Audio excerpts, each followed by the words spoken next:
tardes a todos y a todas. Segunda conferencia del ciclo Planeta 30 2020, ¿no?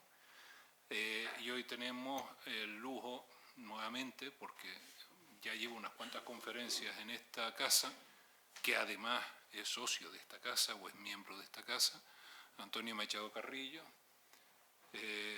doctor en biología, y entre otras muchas cosas, ahora se dedica a la entomología. Y antes le preguntaba cuántas especies había descrito en el último año, y dice, en el último año no sé, más o menos, pero en los últimos 3 o 4, pues, solamente en un grupo más de un centenar de especies nuevas para la ciencia en Canarias, ¿no? Ya las últimas empezó a contar por así, creo que eran como 40 o 50 nuevas en lo que va de año, es decir, en un mes y poquito, ¿no? Bueno, bien, pero no está aquí por su especialidad en entomología. Él ha sido y sigue siendo un gran teórico de la ecología, y precisamente en el libro que publicó hace 2 años ya, había un apartado donde se comparaba la cantidad de energía que manejaba la isla de Manhattan con la de los ecosistemas naturales, y establecía que esa energía estaba en el mismo orden de magnitud. Es decir, la energía que maneja cualquier ecosistema o que se mueve dentro de cualquier ecosistema es muy superior a la que la isla de Manhattan funcionaba.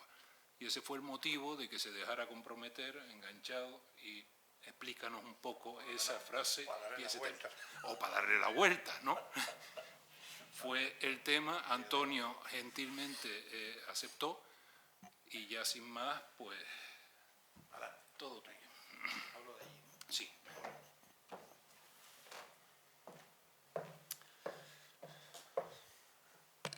¿Se oye? Ah, sí. Es que no está encendida como es. Ay, voy a hacer una cosa que hay que hacer, ¿eh? Apaguemos este cacharro impertinente. Bien. Bueno, primero, Jorge, gracias por la presentación y gracias. Esto creo que lo he tocado sin querer. A ver, ¿me explicas cómo funciona este cacharro? Sí, hay un botoncito muy sensible que da Vale. para atrás. Vale. Muy sensible. No, ya lo vi, lo rocé y se movió, ¿no? ¿El de abajo para avanzar? El de abajo avanzar y el de arriba para atrás. Sí, el botón es el interno. Vaya por Dios. Vale, bien, de acuerdo. Pues repito, Jorge, gracias por la presentación y gracias a la Real Sociedad Económica de Amigos del País de Tenerife por darme la oportunidad, pues, de compartir una hora y de quizá, bueno, una pequeña aventura intelectual, aunque dure solo una hora. Me pidieron que hablara de la energía en los ecosistemas, aunque creo que en el programa se coló un D. No es la energía de los ecosistemas, vamos a hablar de la energía en los ecosistemas. Y además, mi costumbre es siempre empezar por aclarar conceptos y semánticas, por lo menos para ponernos de acuerdo y evitar los malos entendidos. O sea que vamos a empezar por el concepto de energía, brevemente, un repaso de la escuela, y por lo que se entiende por ecosistema, y así podemos meternos en faena. ¿Y ese humo soy yo? No. ¿Me ven como un humo ahí debajo? No se está quemando nadie, ¿no? Ah, es normal, bien. Es energía, ¿no? Cierto. Bueno, la definición que yo he visto que más me gusta es de Anaximandro, es decir, un presocrático. O sea, gente que todavía de física sabía poco, pero tenía una gran intuición para explicar lo que le rodeaba la naturaleza. Y Anaximandro usaba una palabra, argé, y la definía así, como elemento primordial del que está compuesto y o del que deriva toda la realidad material. Y yo creo que, aunque no sea una definición operativa, sí que lo explica. Porque la física, sobre todo si uno entra en la Wikipedia y cosas de esas, uno se encuentra en esa que la define aquello que hace funcionar las cosas. Digo, bien, vale, es cierto. Y en física la definen como la capacidad de producir trabajo, también. Pero eso dice lo que hace, no lo que es. Entonces, a mí esta definición de Anaximandro la traigo porque me sigue pareciendo la mejor de todas. Yo humildemente usaba una en las clases, que bueno, es pedestre para decirlo así, y dice, es aquello capaz de compactarse para formar materia, ahora veremos que es así, y el io lo usé porque arriba Anaximandro se lo pusieron también, ¿no? ¿Vale? Sería un i, y de provocar cambios de estado físico en las otras cosas. Es decir, cuando algo cambia, ha participado la energía de algún modo, y se cambia a sí misma. Recordarán de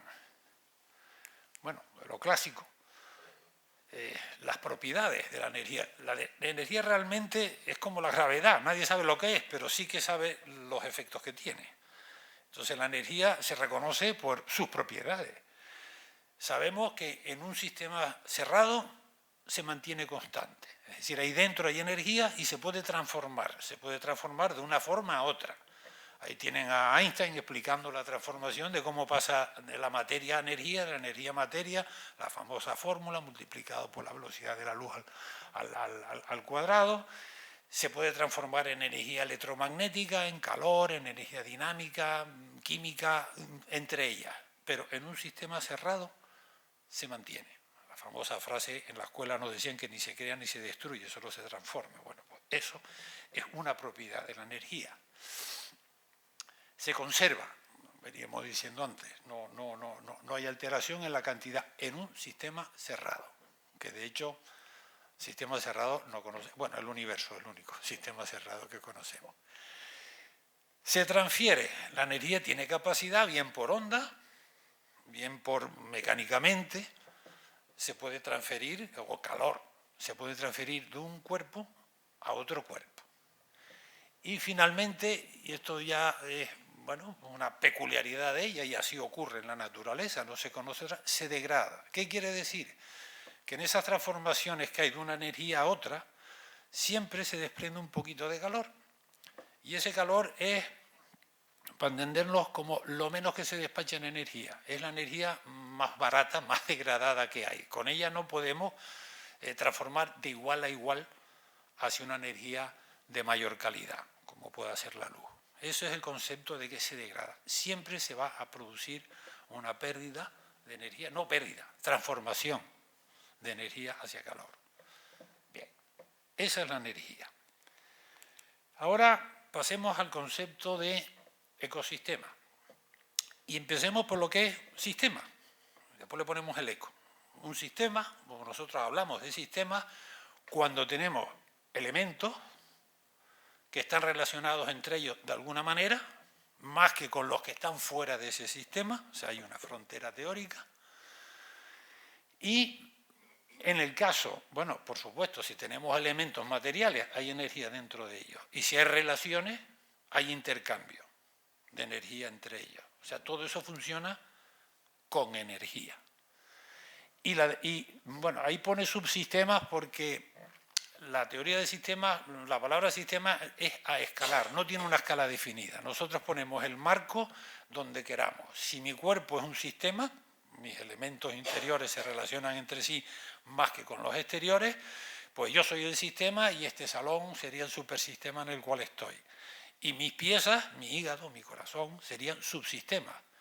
Al revés, si yo me fijo en el corazón como sistema, sus piezas, las válvulas, serían subsistemas y el cuerpo mío entero sería el supersistema. O sea, esa virtud, el sistema lo podemos ubicar al nivel que nos interese en un análisis sistémico. Por eso ese subsistema, a su vez, podríamos abrirlo y veríamos que dentro exista a su vez lo mismo que está representado en esta diapositiva. Y lo que tienen los ecosistemas es que hablamos de sistemas donde algunos elementos de esos que están ahí dibujados son seres vivos y no tienen más historia. Son sistemas, eso sí, espaciales, ocupan un espacio, un volumen en el mar, un territorio en los sistemas terrestres. Pero no es como, le digo yo, el sistema monetario. Es mucho más difuso. U otro sistema. Entonces, esos serían los ecosistemas. Unidades, ¿de qué tamaño? Del que uno quiera.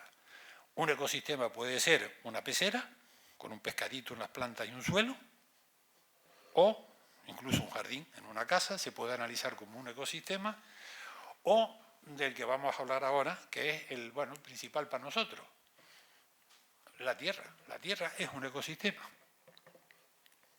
O lo podemos analizar como un ecosistema. ¿Hay seres vivos? Sí. ¿Se relacionan entre ellos? Sí. ¿Más que con el exterior? Sí. Hay una frontera. ¿Y hay entradas y salidas? Pues sí que las hay. Y eso es con lo que vamos a empezar a ver ahora la energía. Porque la Tierra no es un sistema cerrado. Luego habrán entradas y salidas de materia y de energía. Y ahí las tenemos. Partimos, por cierto, los seres vivos en la Tierra están en una capita muy fina, no están todos dentro. Es lo que llamamos la biosfera, una capita, si fuera una pelota grande, sería la piel de la pelota, o quizá menos. Ahí tenemos el Sol a escala y la Tierra a escala, que es un puntito que casi ni se ve. O sea, estamos hablando de una distancia importante. Creo que la primera charla le hablaron de esto, la luz tarda, son 8 minutos en llegar. Pero lo importante es que el Sol es una de las principales, o la principal fuente de energía que recibe la Tierra. O sea que la Tierra está, como sistema, está recibiendo energía. Gracias a esa energía veremos que funciona. Sin esa energía no funciona. Coche con gasolina funciona, coche sin gasolina, bueno, o lo que sean de hoy, eléctricos, no funciona. Esa es la irradiancia, como la llamen, lo que recibe la Tierra del Sol, 1.361 vatios por metro cuadrado y segundo, que es mucha energía, que se llama constante, pero que realmente no es tal constante. De hecho, creo que hablaron de las fluctuaciones que se producen pequeñas, en las que hay cada periodo de no sé cuántos años. Bien. Y por supuesto, si la Tierra recibe energía, cosas ocurren dentro, parte de ella rebota hacia afuera, y que además, si se están produciendo transformaciones, ¿qué se va a generar ahí? Calor. Luego la Tierra, una de las cosas que hace es emanar calor. También hay otras cosas que emanan, partículas poco, pero el cambio electromagnético, también la Tierra tiene otras formas de energía, pero vamos a quedarnos hoy con esas fuentes de partículas, de fotones que entran y la Tierra emite calor. Y gracias a eso, ese ecosistema está funcionando. Después cambiaremos de escala y veremos que el principio es básicamente el mismo. Necesitamos una energía que entre, que circula, ocurren cosas dentro, funciona gracias a eso y al final saldrá calor. Mucha gente se olvida que aparte de la energía que procede del espacio, que mueve, ya veremos, una de las principales funciones de esa energía es mover los fluidos para que funcionen los ecosistemas, tenemos dos fluidos, uno es el líquido, los océanos, y la atmósfera, que es otro fluido.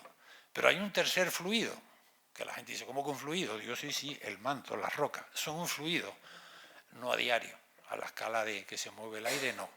Pero a gran escala eso se comporta como un fluido. El interior de la Tierra tiene un núcleo muy caliente, la parte que está por encima del núcleo, y hay una capa que se llama la capa D, que posiblemente sea la cosa más energética que existe en la Tierra, lo que casi nadie la tiene presente por la escala a la que actúa. Es una escala muy larga, pero al estar a esas temperaturas tiene un comportamiento caótico, emite plumas hacia arriba, se crean celdas de convección, esas son las que provocan que se desplacen los continentes.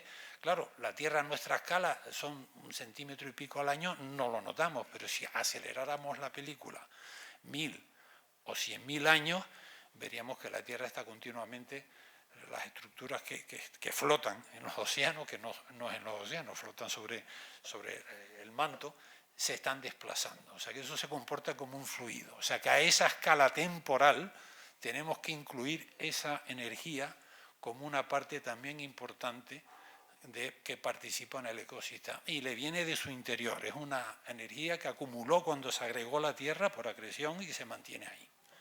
Un núcleo de hierro y de níquel el que está abajo, ¿no? Bien, ahora tenemos... Ay, sí, lo tengo aquí, qué mono. Perdón, que no sabía que tenía la imagen. Bueno, la costumbre que tengo... Cielos, ¿y ahora qué pasó? ¿Y ahora qué hago? ¿Le toco con el dedo? No. A ver. Esa. Y le doy... Es que el mío es con ratón. Bien. que ya hasta los niños van con el dedito. Bien, pues sigo. Aquí tenemos la energía esa que llegaba del Sol. Bueno, lo que está a la derecha, bueno, ahora hablaremos de ello. De la energía que entra en el Sol, fíjense que hay una parte que va a rebotar, que es casi un tercio. O sea, la Tierra tiene una atmósfera, parte de la energía que llega rebota y se devuelve al espacio sin que realmente entre a hacer funcionar el sistema. O sea, realmente no entra todo lo que llega, hay una parte que rebota. Otra se va a quedar retenida por las nubes, por la propia atmósfera que tiene vapor de agua. Las nubes son líquidos en realidad, y ahí va, y otra parte llega a la Tierra, otra calienta los océanos, y fíjense en ese 0,2%. Ese poquito de energía, que precisamente coincide con lo que se llama, bueno, es la luz que nosotros vemos, que es la luz que puede hacer funcionar la fotosíntesis. La fotosíntesis es un proceso químico que convierte esa energía lumínica en energía química.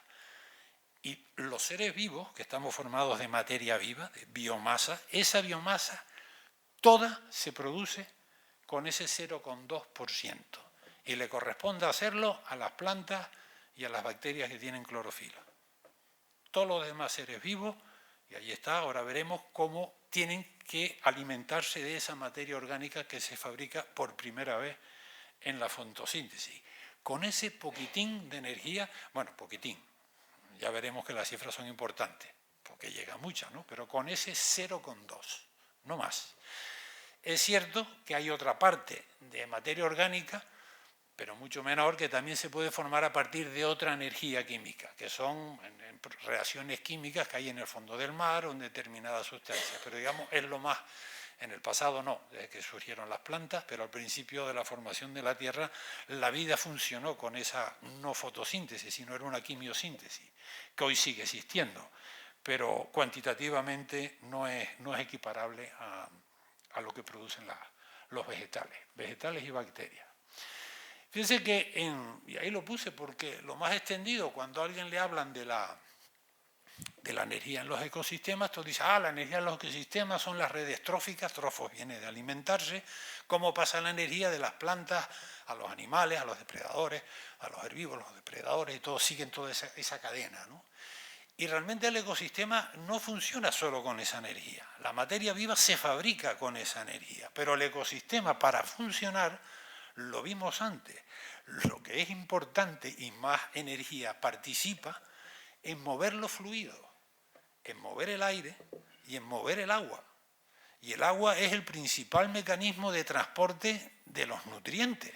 Las plantas sin nutrientes, por mucha luz que tengan, no van a fabricar nada, sin nutrientes y sin agua. Entonces, esa energía que no entra en los seres vivos, el nombre que se usa es exosomática, fuera del cuerpo, y después está la energía endosomática, que es así, ese es, dale por Dios, a ver, vuelvo para arriba. Estos botones están muy cerca o mis dedos son muy gordos. Sí, vale. Pues tenemos esa energía, entra aquí, a las plantas se les llama productores, ¿por qué? Porque son los que producen la biomasa, y esa biomasa, por supuesto, es formas orgánicas, utilizan el carbón, lo sacan de la atmósfera, los herbívoros se comen las plantas, los carnívoros se comen a los herbívoros, sus cadáveres de las tres, sean plantas, herbívoros o carnívoros, pasan a que las bacterias los desmenucen, eso vuelve otra vez al suelo y del suelo vuelve a entrar en este ciclo. Pero en este ciclo grande participa, por supuesto, el agua, que hace el transporte, y el viento. El viento no solo transporta polen, sustancias minerales. Hace poco tuvimos aquí unos días de tiempo sur, que aunque la gente, bueno, solo esté estornudando y con gripe, pero realmente es una fuente de fertilización de nuestros sistemas, porque viene un montón de minerales y además ricos en fósforo desde África. De hecho, cruza el Atlántico, y aunque no lo crean, las orquídeas que crecen en los árboles en el Amazonas se fertilizan con la arena del Sáhara. Allí no les llueve, no tienen arena, no hay polvo, les llueve todos los días. O sea que es importante, ¿no? El viento participa en esos procesos, ¿no? Ahí están los ciclos, y en esa energía exosomática también los propios seres vivos, por eso puse dale con Dios. Voy a no quitar el dedo del botón y así no lo pierdo. Le puse este esquema, lo que se llama el efecto del porrón. O sea, las plantas que hacen la fotosíntesis, claro, las plantas no tienen un corazón como nosotros. Nosotros con el corazón bombeamos. Lo que entra en el estómago lo repartimos por todo el cuerpo. Las plantas hacen la fotosíntesis en las hojas, que es donde está la clorofila, pero los minerales no están en las hojas, están en el suelo. ¿Y cómo se bombea un mineral del suelo hasta la hoja? Pues las plantas no consumen energía, cero energía en ese proceso, no tienen una bomba. Lo que hacen en las hojas es que abren los estomas y es este proceso. Dale otra vez. Perdonen, ya le cogeré el truquillo. Ahí puse un papel de filtro y un tubito. Si el agua se evapora arriba, esa evaporación genera una succión. La energía de evaporación hace que el agua de abajo suba hasta arriba. Todas las plantas no queman energía en subir el agua con los nutrientes hasta arriba. Se debe simplemente al proceso de evaporación que se da en las hojas. Lo que sí hacen es controlar. Las cierran y las abren en el momento que les interesa.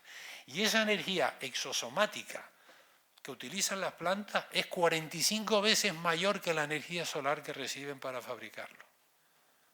O sea que realmente esa asunción de que funcionamos con la energía que entra del sol es limitada, ¿no? Bastante limitada, porque partimos ya de esa necesidad del viento, y cuanto más viento, más rápido será ese proceso. Bueno, ahí le puse otro ejemplo, también los animales usamos energía exosomática para enfriarnos. Cuando sudamos y evaporamos o jadeamos, eso nos enfría, es el efecto porrón. Te pones un porrón, pasa viento y el agua se enfría 4 o 5 grados por el fenómeno de la evaporación que se produce en el exterior. No sé si lo llaman efecto porrón, pero deberían, ¿no? Al fin y al cabo. Bueno, y con esa energía, con esos nutrientes, ¿qué se fabrica biomasa?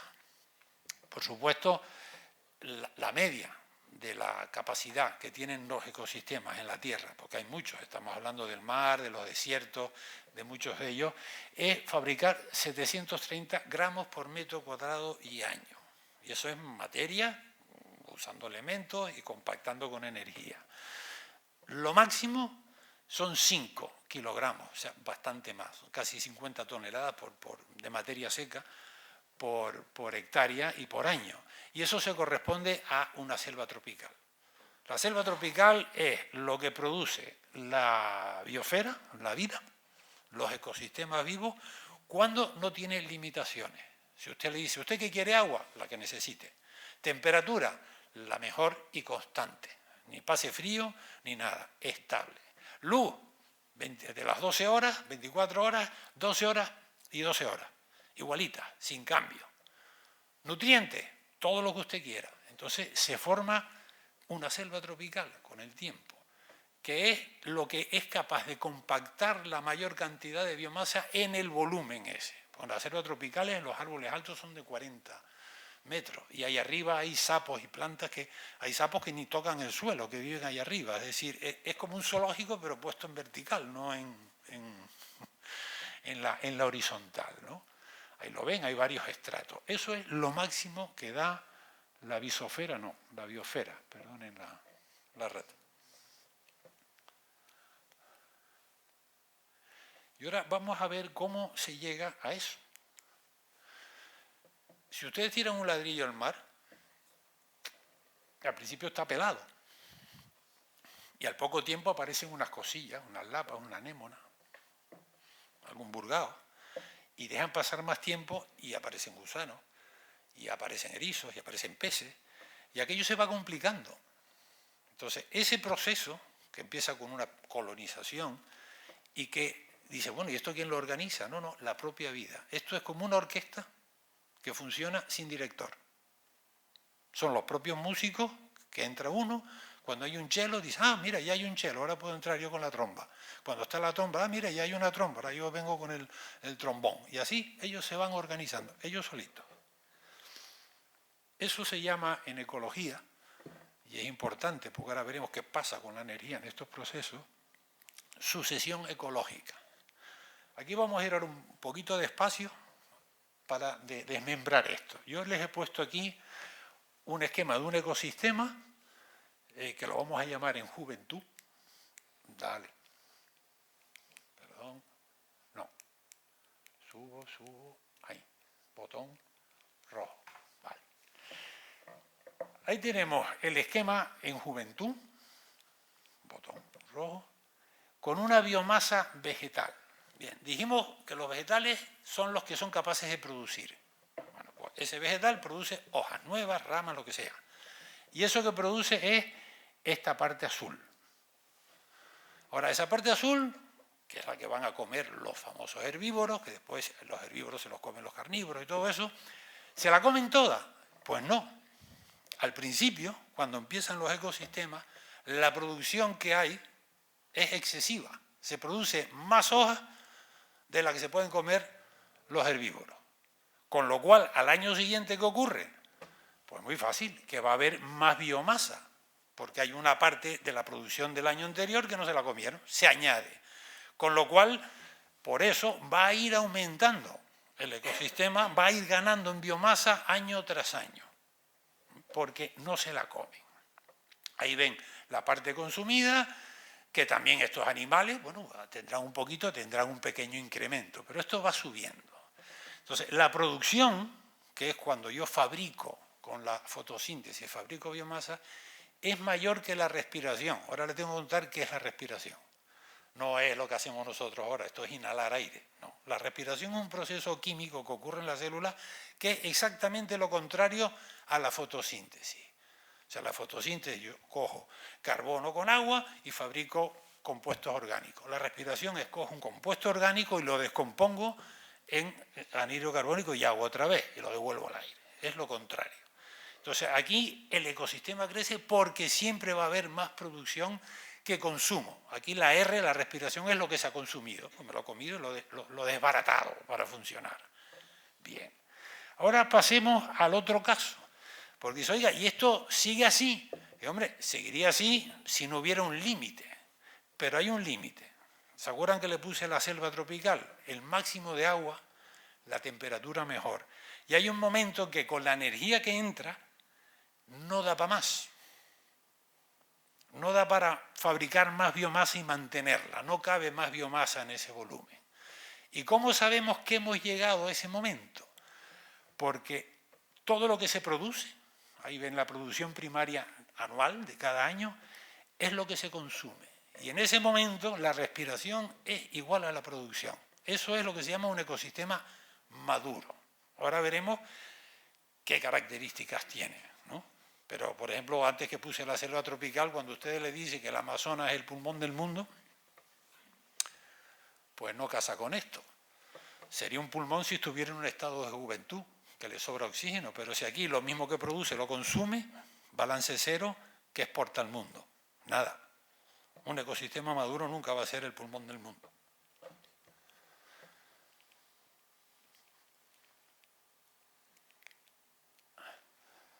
Dale con los botones. Sucesión ecológica. Primero, la sucesión la provocan las propias especies. Aquí no hay un factor que lo organice, como por ejemplo en nuestro cuerpo.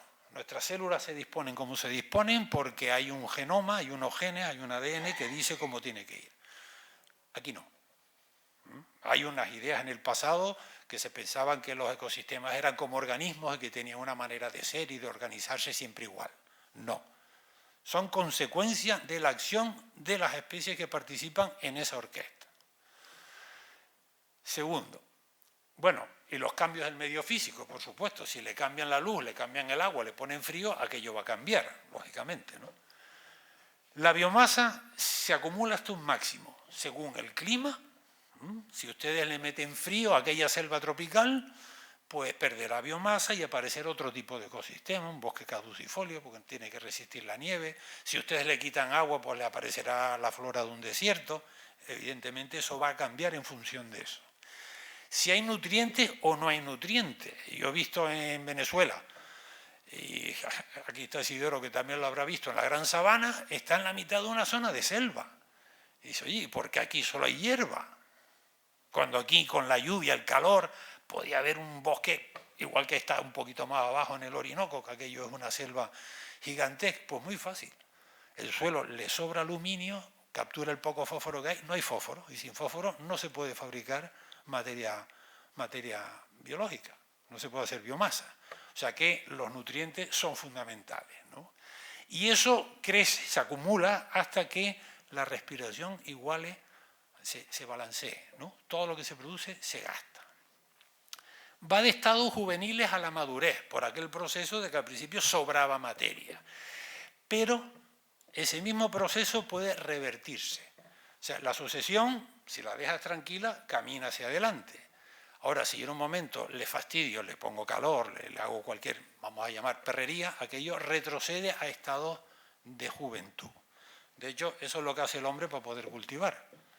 Porque lo que le interesa es extraer materia orgánica de los sitios. Entonces lo que hace continuamente está rejuveneciendo los sistemas a base de arar el suelo, cortar y lo vuelve a poner en un estado joven. Este es un proceso de sucesión. Arriba se empieza por unas plantitas pequeñas, aparecen unas hierbas más grandes, aquello va creciendo y evidentemente tendremos en la madurez, que es el último estado, fíjense, arriba es un bosque de fuera, abajo le puse yo otro con especies canarias, puede llevar 150 años o más esa sucesión, pero acaba con más biomasa, con mucha mayor diversidad de especies.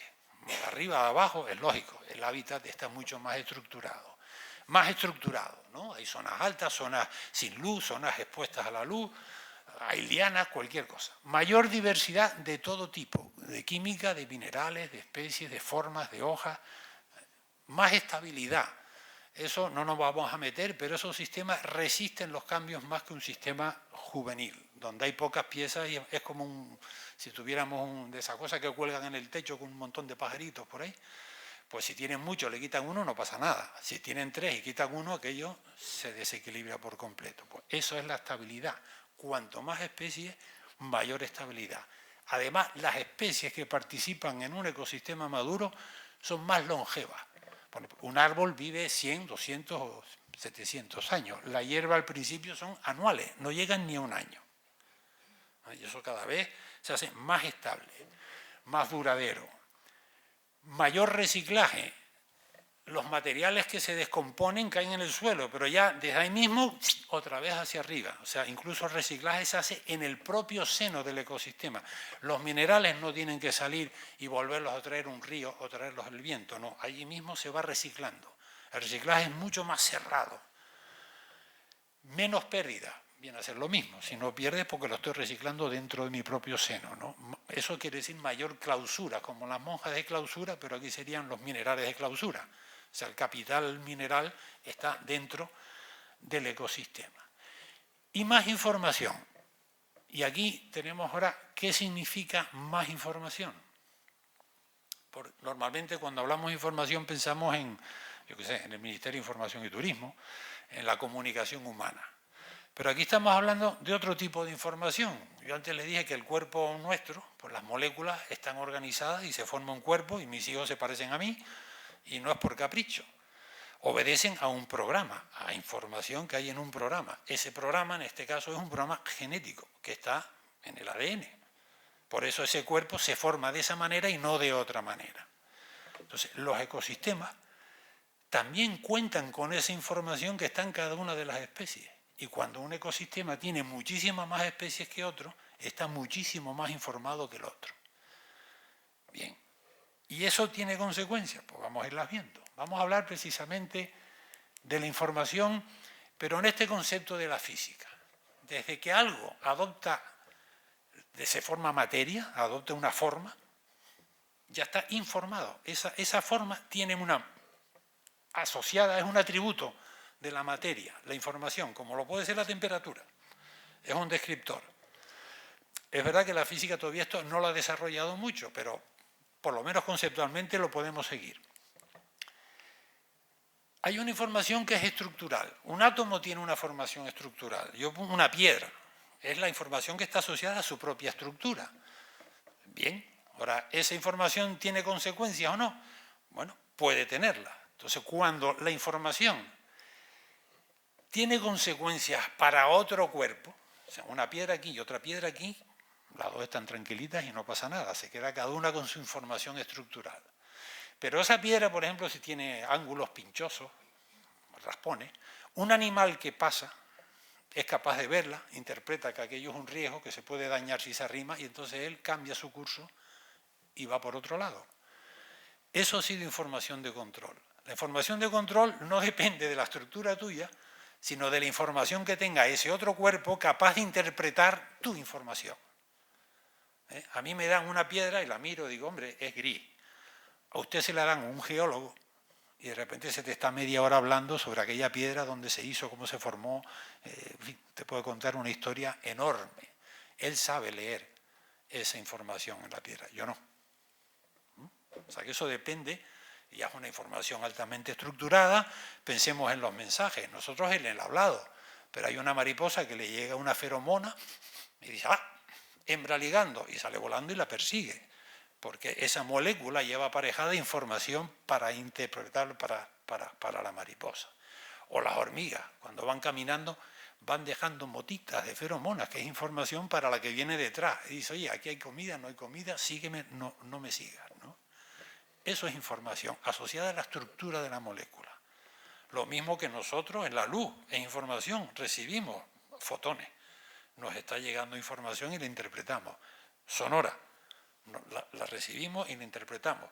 La olfativa somos un poquito más maluchos que otros animales, pero también interpretamos la información olfativa que nos llega. Pues la información, la física no la ha incorporado. De hecho, la fórmula de Margalef de Einstein, la masa es igual, le pone energía, cómo se transforma en materia. Pero en esa transformación cambia la información. De hecho, la información con el calor se destruye, se desbarata, porque se pierden las estructuras. Y no está incorporada. O sea que tenemos una física entera, una disciplina de la física que se llama la termodinámica, que se ocupa de los cambios de materia, energía, con la parte térmica, pero la información no está en esa fórmula. Entonces, el único que la ha incorporado en una fórmula que no se ha desarrollado, la dejó ahí, es un ecólogo español, Ramón Margalef, que la puso en esa fórmula que está arriba. Quiere decir que la energía usable de un sistema es la energía disponible, antes decían, más la pérdida, que era como la entropía, ¿vale? Que era esa pérdida de calor, que es como, míralo usted como un peaje de irreversibilidad. Yo no puedo darle la vuelta para atrás porque la entropía no puedo hacer nada con ella, ahí está. Pero Margalef introduce ese factor, T, temperatura absoluta, partido por información. Fíjese que contrapone la información a la temperatura. Evidentemente un cuerpo cuanto más caliente está, menos información puede guardar. Cuanto más fría, sería más informado. Lo otro es ya la velocidad a la que se producen los procesos, pero que también la aporta Margalef. Y esto lo pone en uno de sus libros a pie de página. Y lo deja ahí como una posibilidad. No lo desarrolló. Y espero que se desarrolle. Porque es lo único que tenemos. Y ahora vamos a ver qué pasa con la información y la energía. Ya viene lo interesante. Si ustedes tienen un sistema en un estado juvenil, ese es un estado muy energético. Las plantas anuales crecen, se reproducen un montón de hojas, duplican la biomasa cada año porque son pequeñitas. Eso va como un tiro, ¿no? Son sistemas, bueno, disipativos quiere decir que sueltan mucho calor porque, claro, hay mucha actividad, baja diversidad, se renuevan enseguida y son muy dinámicos, ¿no? Piensen ahora en un sistema no vivo, por ejemplo, el habla nuestra. Un señor cuando está caliente, ¿cómo habla? Atropellado, grita, ruido, dinámico, pocas palabras, diversidad muy baja. ¿No? Si nos vamos al otro extremo, un señor que está calmado, habla, pausado, con un lenguaje rico, diverso, y con la mente fría, que se dice. O sea, nosotros incluso lo percibimos en la vida cotidiana, pero en los ecosistemas ocurre así. Tenemos ahora un sistema en madurez, donde hay mucha información asociada a esa gran biomasa y que ha conseguido, por autoorganización, mayor diversidad, más lento, más reposado, lo que antes vimos, pues ha conseguido mantener el máximo de biomasa por unidad de energía que le llega. O sea, con la información consigue sacarle el mayor rendimiento posible a la energía que tiene disponible. Mientras que aquí hay un montón de energía que además se exporta para afuera, porque hay poquita información que no la sabe manejar. Entonces, esa relación entre la energía y la información es crucial, y lo veremos. También dijimos antes que cualquier perturbación podía revertir el sistema del estado de madurez a un estado juvenil. Entonces, si nosotros a un sistema que está tranquilo, a un ecosistema o al planeta entero, le metemos un golpe de energía, ¿qué ocurre? Que se rejuvenece. Y eso implica pérdida de biodiversidad, pérdida de todo lo que va perdiendo, ¿no? Pasamos a estados iniciales. Puede ser un temporal en un bosque, también ocurre así, le revierte un estado de juventud y después vuelve a empezar. No es que dé marcha para atrás en el tiempo no recula. Simplemente pasa de un estado maduro a uno joven y vuelve a empezar. Eso, por ejemplo, lo hacen los ecosistemas. Nosotros no. A nosotros nos meten energía y seguimos igual de viejitos. No pasamos a la juventud. ¿Y qué hace el hombre? Pues mire, el hombre maneja, nosotros producimos el músculo humano unos 120, 150 vatios. Eso es como una bombilla, ¿no? Un julio, bueno, yo no sé, una vez leí y me pareció simpático. Cuando le hablan de las unidades de energía uno no las percibe. Un julio es, si ustedes con una manzana la tiran 1 metro para arriba, ese es el trabajo de la energía requerida por un julio, que es 1 vatio por segundo. O la misma que la manzana si la dejan caer 1 metro para abajo, con la gravedad. Eso es un julio. ¿Es energía? Sí, pero no mucha, ¿eh? Por eso el hombre, como ser, bueno, gracias a la mente, pues ha hecho cosas que otros animales hacen, que es empezar a usar las energías exergónicas a su favor. Empezamos a usar el fuego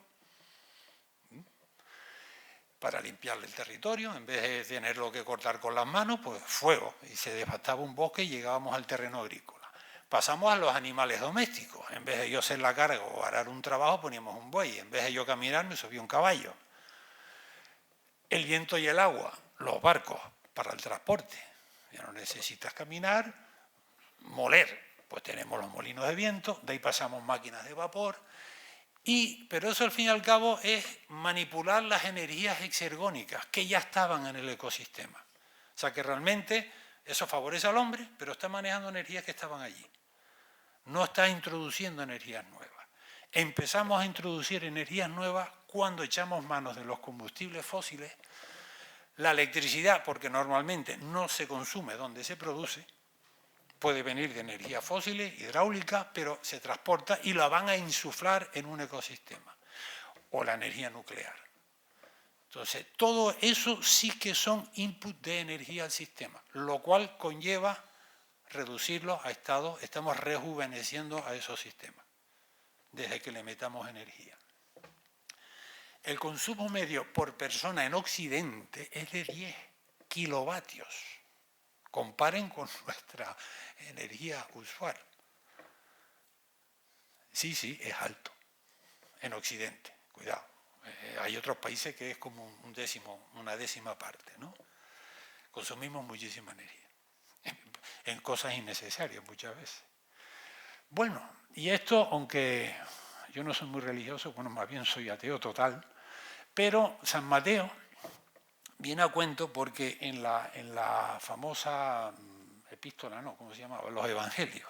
El Evangelio de los Talentos tiene una frase atribuida a Jesucristo que dice: porque aquel al que tiene se le dará y le sobrará. Pero el que no tiene se le quitará incluso lo que tiene. Que yo no sé la Iglesia cómo explica eso, porque parece una cafrada. Puede que sean los valores espirituales o algo de eso, ¿no? Pero el amigo Margalef utilizó este criterio para aplicarlo a las relaciones de la información. ¿Por qué?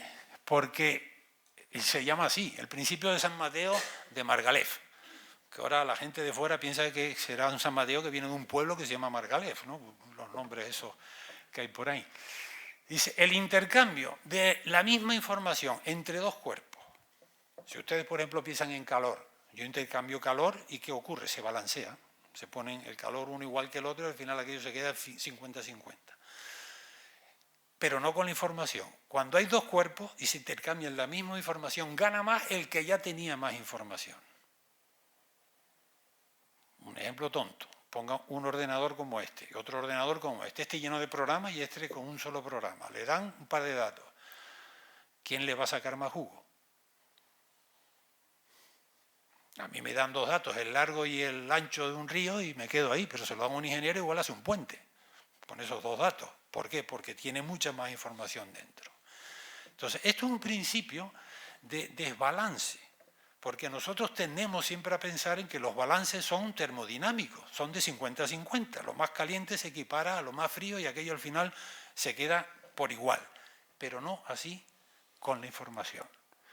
Entonces, por ejemplo, eso podría explicar por qué los seres vivos tendemos a ser grandes en la evolución. Pues la evolución hasta 2.000 millones de años, la mitad de la historia de la vida, han sido bacterias, unas cosas que ni se ven. Y a partir de un momento empezó a crecer y dice, ¿y qué ventajas tiene crecer? Más lío, las propias bacterias se quieren comer a los objetos grandes, es decir, pues un poco faenoso, ¿no?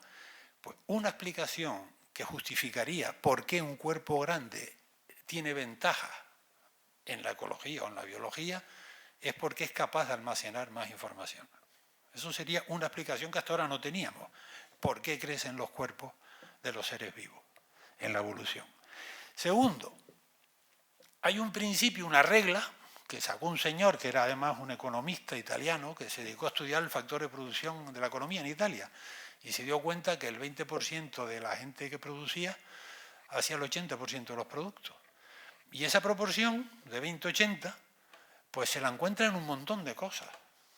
Cuando se hace un programa informático, resulta que el 20% del tiempo se hace el 80% del programa. Y después el otro 20% que queda se lleva el 80% del tiempo.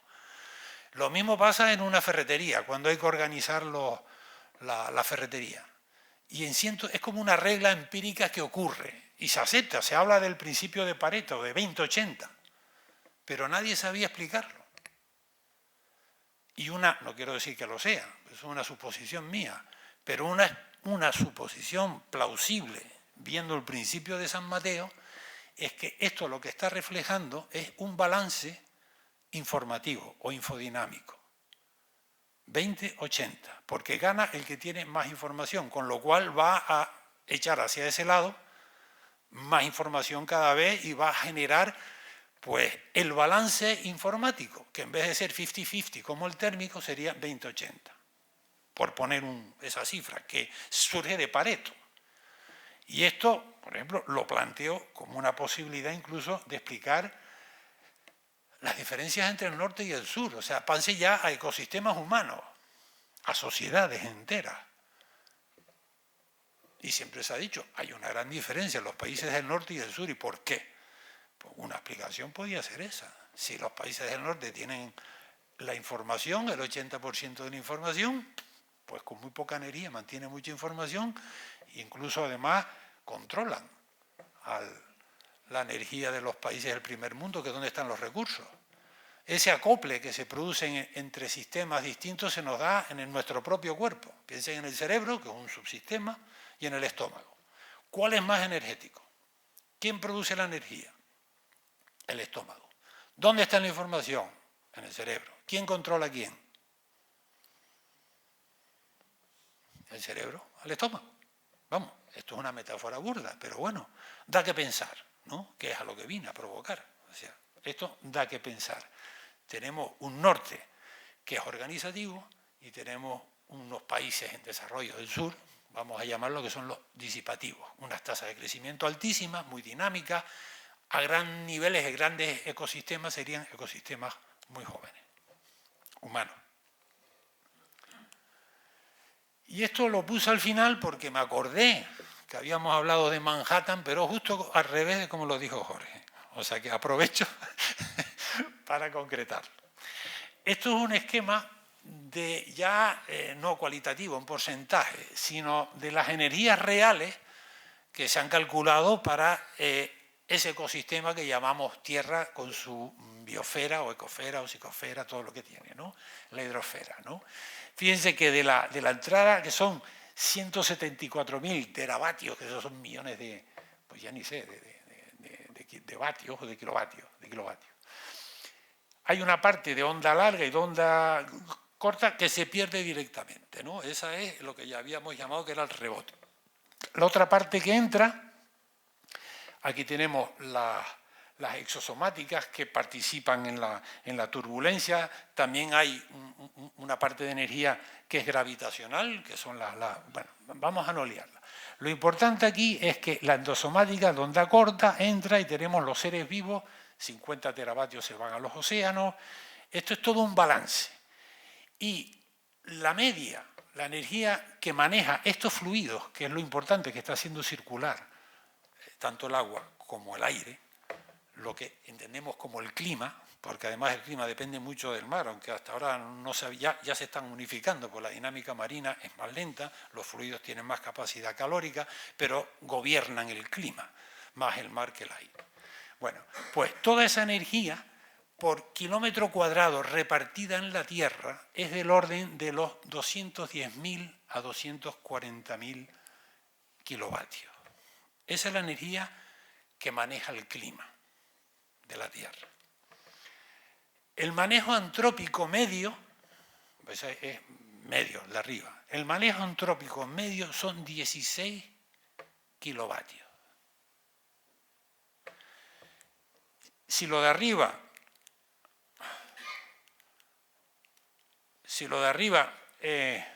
representa esas 210.000, pues la Champions League, la UEFA, o como la quieran llamar, los humanos estamos jugando en el equipo local de la Cuesta.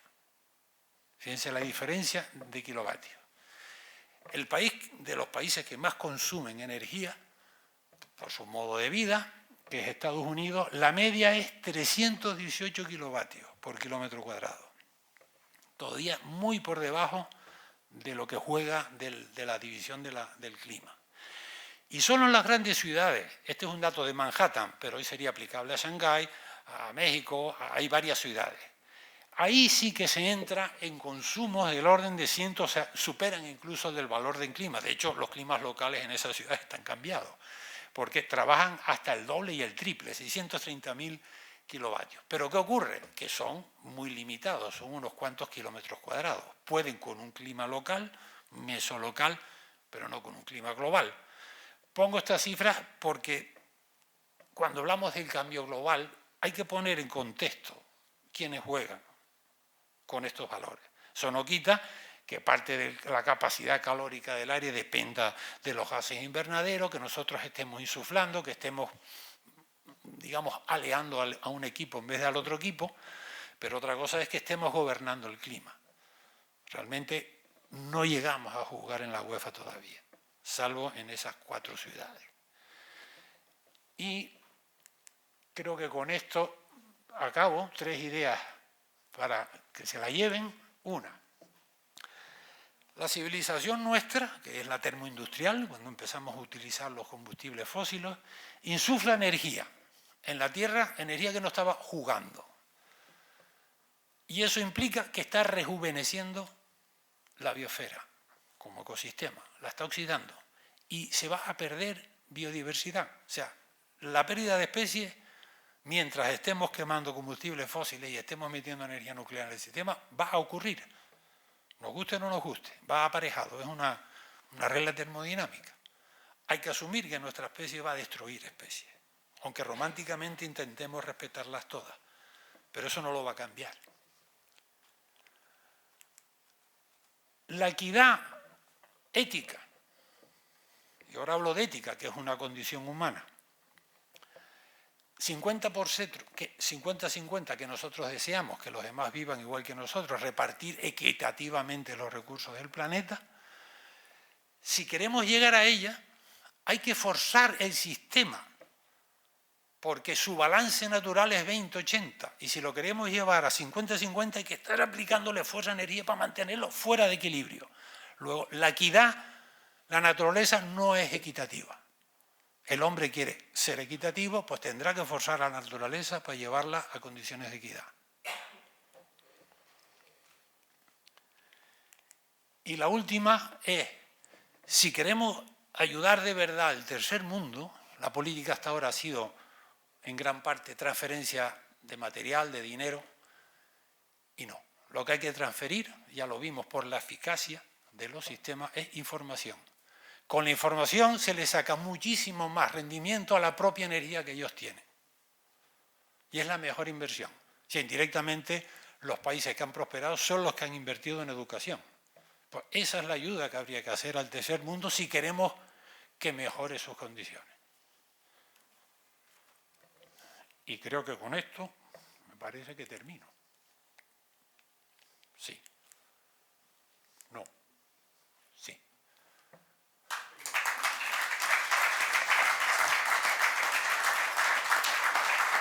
Piensen, aprovecho esta diapositiva. Somos la única especie que desde fuera se nos ve de noche. No a nosotros, pero nuestro consumo energético sí. Bueno, podemos abrir un turno de 10 minutos, cuarto de hora máximo, de comentarios, preguntas.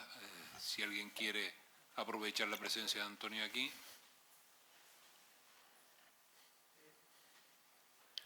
Isidoro. Sí, gracias, Antonio. Ya hacía tiempo que no te escuchaba, quiero decir, me refiero desde el punto de vista técnico, biológico, ¿no?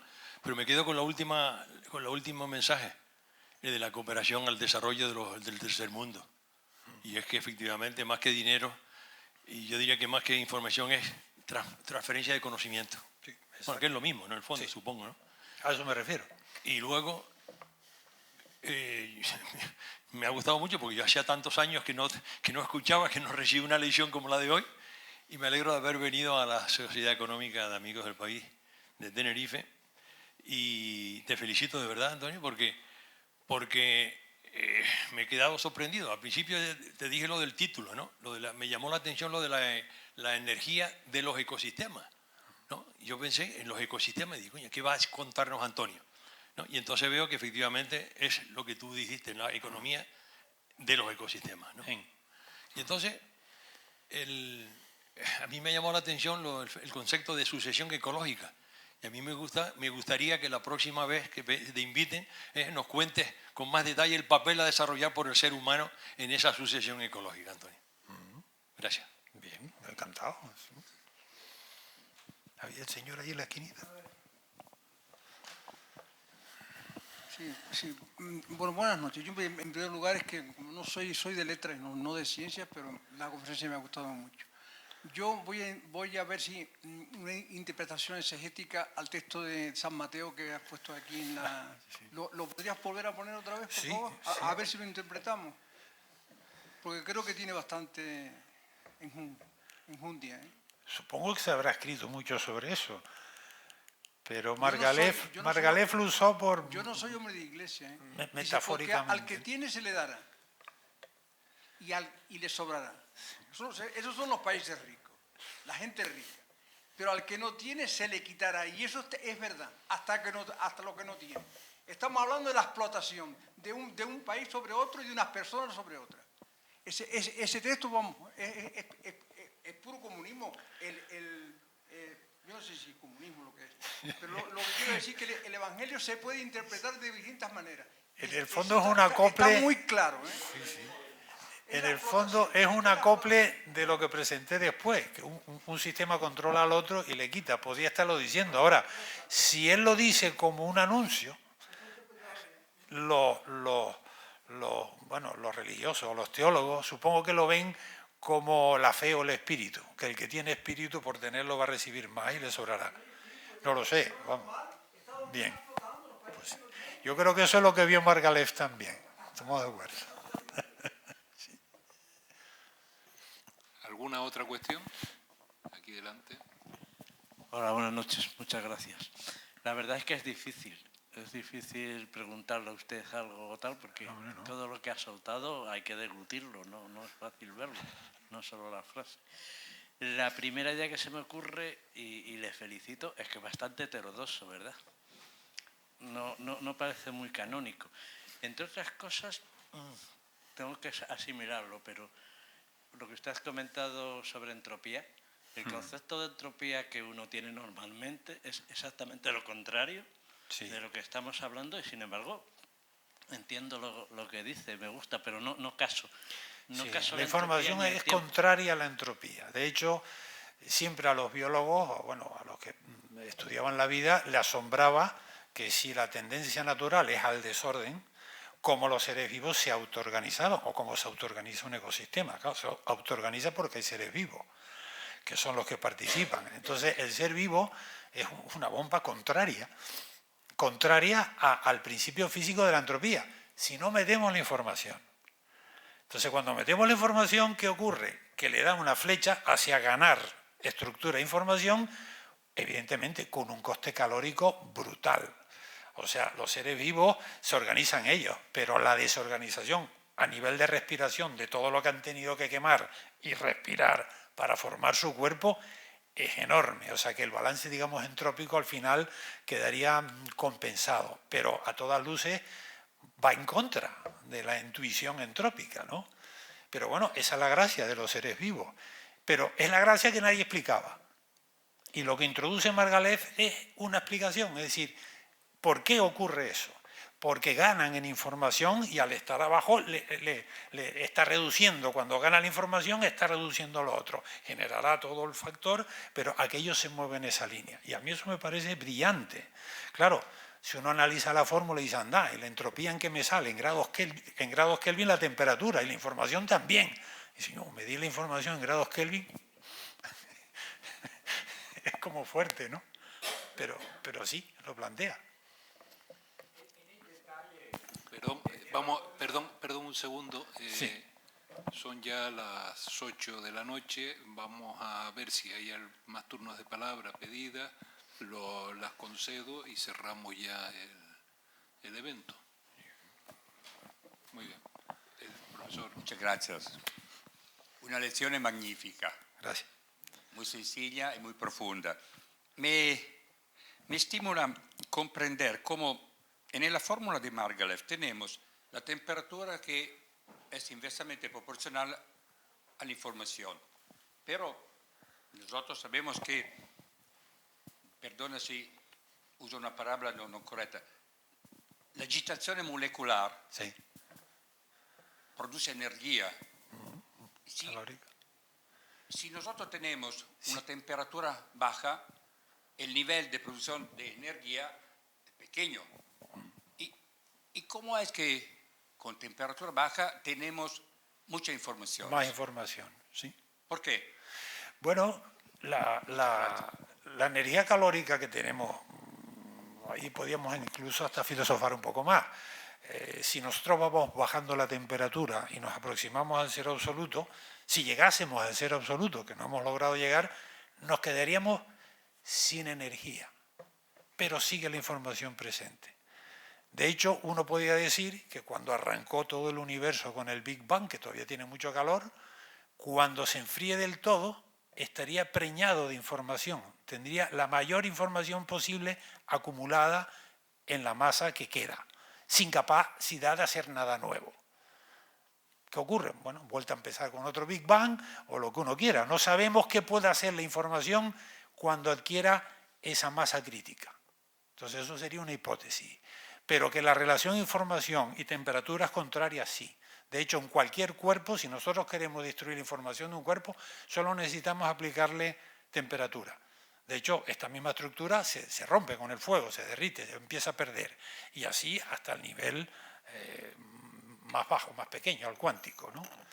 Ahora ya se está empezando a trabajar en información cuántica y yo me empecé a ocupar de esto hace 20 años, que no había nada, la fórmula de Margalef.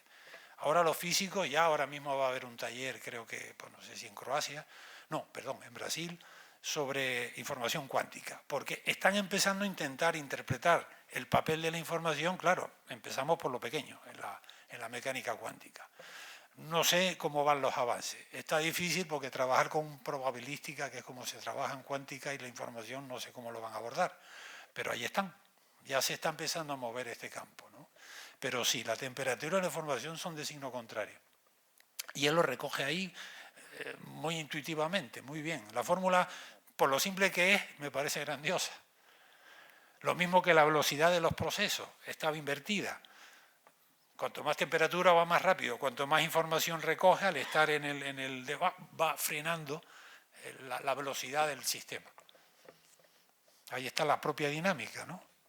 En 2 formulitas recoge prácticamente todo lo que vimos en la sucesión, en cómo avanzan los ecosistemas, ¿no? El señor se murió antes de seguir con eso. Buenas tardes, muchas gracias, muy interesante, más que interesante, ¿no? Para mí excelente, ¿no? Y no tengo formación al respecto, pero por eso quizás me llamó más la atención y lo agradezco, ¿no? En todo lo que nos ha comentado, nos ha explicado esta noche, evidentemente al cambiar la temperatura en el mundo, en la Tierra, todo el ecosistema Tierra también está sufriendo transformaciones al recibir formas de energía a la que quizás no estaba acostumbrada en los millones de años de su existencia, pregunto, ¿no? Por eso advertía de mi ignorancia, como en un cuerpo humano, que usted ponía a veces el ejemplo, pues lleva unos requisitos, unos requerimientos energéticos más o menos naturales o no tan naturales, pero aceptados por esa información de mucho tiempo. Y sin embargo, si le empezamos a meter pues elementos indeseables, alcohol, drogas, mala vida, pues el ecosistema cuerpo empieza a transformarse a peor. ¿Cómo ve esto en la dinámica del mundo, de la Tierra en la que estamos metidos? Mire, le resumo. Nuestro cuerpo como organismo es un organismo bastante avanzado, con muchos mecanismos cibernéticos para intentar mantenerse en una temperatura concreta que es como le va mejor. Hay otros animales que no tienen esa capacidad de regular el cuerpo, dependen del entorno. Nosotros hemos conseguido independizarnos del entorno porque nos autorregulamos como organismo. Tenemos mecanismos para esa misma temperatura que se mantengan unos niveles. Si lo forzamos fuera de ella, colapsa. Cambiamos de estado, nos morimos. Bueno, por enfriamiento o por exceso de calor. Hubo una tendencia de mirar a la Tierra como si fuera un organismo y se le atribuía a la Tierra la misma capacidad de regulación. Esa fue la famosa teoría Gaia, de un señor que pensó que la Tierra tenía eso. Pero realmente no. O sea, la Tierra es consecuencia, los ecosistemas de esos individuos, pero no hay esos mecanismos cibernéticos. Hay consecuencias, lo hay, pero como ente no es un organismo, no obedece, como nosotros, a un solo genoma que ha sido seleccionado. Los individuos sí, pero la orquesta en su conjunto no. Eso no quiere decir que los cambios provoquen variaciones. Las provocan. De hecho, la Tierra cuando empezó ni tenía oxígeno en el aire, los días eran más cortos, la atmósfera era blanca, no era ni azul. Es decir, la Tierra ha pasado por el Cristo, por decirlo así, ha pasado por todo. Se congela cada tanto porque le llega menos radiación solar, se forman casquetes, se enfría, la biodiversidad que ha existido se ha perdido hasta el 90%, se ha vuelto a recuperar, otra distinta, en otra nueva fase. Lo más normal. De hecho, cuando se habla de cambio climático, yo siempre digo, ¿y cuándo no ha cambiado? El clima siempre está cambiando. De hecho, hay unos periodos más o menos tranquilitos, que hubo 200 años, no hace mucho, y en algún otro periodo seguro que hubo periodos calmados. Lo que pasa es que también cuando miramos hacia el pasado no tenemos la precisión de análisis que tenemos hoy. Entonces la Tierra está continuamente en esos cambios. Si se provocara un cambio excesivo a las regulaciones que se dan de por sí en la atmósfera, en el agua, más anhidrocarbónico, el mar puede captar 250 veces más anhidrocarbónico que el aire. Si se rebasan eso, entonces sí que podemos pasar a otro estado. Podríamos incluso congelarnos o perder toda la vida. Pero de momento la habitabilidad de la Tierra está gobernada por la ventana que hay en el espacio, que es la distancia que estamos a la del Sol, que nos permite tener agua líquida, la masa de la Tierra, que tiene suficiente gravedad para que no se pierda el agua en el espacio, sino que la retiene pegada a su cuerpo, y la propia atmósfera que la retiene, y después añadido, porque si no la vida estaría solo en el agua, cuando se forma el oxígeno que sale de los mares, se forma la capa de ozono y nos protege de la radiación ultravioleta, entonces la vida logra salir del mar y entrar en la Tierra, que es donde nosotros estamos, ¿no? Si alguno de esos grandes elementos cambia, por supuesto, tendríamos otro planeta, como le puede haber ocurrido a Marte, si tuvo en el pasado otra historia. Pues muy bien. Muchas gracias, Antonio.